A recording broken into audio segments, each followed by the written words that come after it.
Hi! Friday morning. இன்னைக்கு பிரம்ம முகூர்த்த பூஜையோட 2வது நாள். இன்னைக்கு என்னோட மார்னிங் காலையில ஷார்ப்பா 4 மணிக்கெல்லாம் ஸ்டார்ட் ஆயிடுச்சு.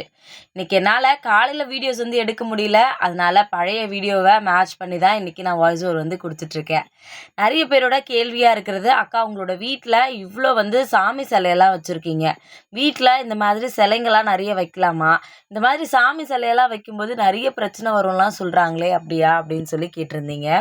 ஆக்சுவலா நானுமே ஆரம்பத்தில இதெல்லாம் வைக்கிறதுக்கு ரொம்ப பயந்தேன். ஆனா, நமக்கு ஒரு விஷயம் புடிக்குது அப்படின்னும்போது, சரி வச்சு தான் பார்ப்போம். அப்படிதான் என்னோட மைண்ட் செட் இருந்துச்சு. பட் இதுவரைக்கும் சாமி சிலையெல்லாம் வச்சதுனால எந்த பிரச்சனையும் இல்ல. வந்ததுக்கப்புறம் நிஜமாவே ரொம்ப நிம்மதியா இருக்கேன். அப்படிதான் கண்டிப்பா சொல்லணும். சாமி சிலைக்கெல்லாம் தினமும் அபிஷேகம் பண்ணுவீங்களா? அப்படின்றது சில பேரோட கேள்வி. டெய்லி பண்ண முடியாது. ஆனா, எப்பலாம் டைம் கிடைக்குதோ அப்பலாம் கண்டிப்பா சிலைங்களுக்கு அபிஷேகம் பண்ணுவேன். இன்னைக்கு காலையில பிரம்ம முகூர்த்த பூஜைய நல்லபடியா பண்ணி முடிச்சாச்சு.